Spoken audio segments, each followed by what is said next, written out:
আসসালামু আলাইকুম, কেমন আছেন সবাই? আজকে চলে আসলাম আপনাদের সাথে একটি ফলি মাছের কোফতার রেসিপি শেয়ার করার জন্য। আর এই কোফতার রেসিপিটা এখন শেয়ার করছি। যাই হোক, প্রথমে ফলি মাছটি ধুয়ে কেটে নিলাম এবং এটা টিস্যু দিয়ে ভালো করে মুছে এবার এটা থেতলে নিচ্ছি। এটা ভালো করে থেতলে নেবেন, চামড়ার উপর থেকে এটাকে ছেঁচতে থাকবেন। আস্তে আস্তে দেখবেন দুই পাশ থেকে এবং চারপাশ থেকে মাছগুলো বের হতে শুরু করবে। মাছগুলো যখন বের হয়ে যাবে, প্রথম দিকের মাছগুলোতে কোনো কাঁটা থাকবে না। আপনারা এটা আলাদা একটা বাটিতে রেখে নেবেন এবং পরবর্তীতে কাঁটা যখন আসবে তখন কাটার জন্য একটা পানিযুক্ত বাটি নেবেন, যেন ওই বাটিতে কাঁটাটা ছাড়িয়ে নিতে পারেন।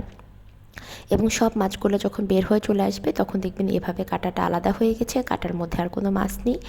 এবং চামড়াটাকে সুন্দর করে একটা চামচ দিয়ে ঘষে ঘষে পরিষ্কার করে নেবেন। চামচ দিয়ে যখন পরিষ্কার করে নেবেন, ওই পর্যায়ে যে মাছগুলো থাকবে যদি চান ওগুলোকে একটা ব্লেন্ডারে ব্লেন্ড করে নিতে পারেন।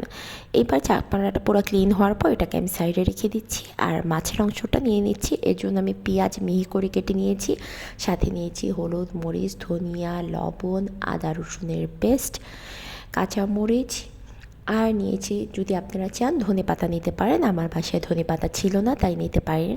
এটা ভালো করে মেখে নেবেন প্রথমে, তারপর এটা মাছের সাথে একসাথে অ্যাড করে ভালো করে মাছটার সাথে মেখে নেবেন।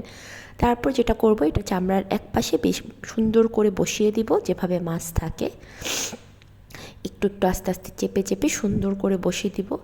তারপর অপর পাশ থেকে এই চামড়াটা টেনে টেনে এভাবে লাগিয়ে দিব। তারপর প্রথম পর্যায়ে আমরা অল্প তেল নিয়ে তেলের মধ্যে এপিট ওপিট করে হালকা ভেজে নেব। হালকা ব্রাউনিশ কালার যখন হবে তখন নামিয়ে ঠান্ডা করে নেবেন এবং আপনারা একটা ছুরির সাহায্যে এটা মাছের পিসেসের মতো করে ছোট ছোট পিস করে কেটে নেবেন। ছোট ছোট পিস করে কেটে নেবেন, কারণ আমরা এটা আবার ভাজবো। যেহেতু আমরা এটা আবার ভাজবো তাই ছোট ছোট পিস করে কেটে নিলে চারপাশ সুন্দর করে ব্রাউনিশ করে ভাজা যাবে। এই তো আবার আমরা তেল গরম করে দিয়ে দিলাম তেলে, এটা ব্রাউনিশ ভেজে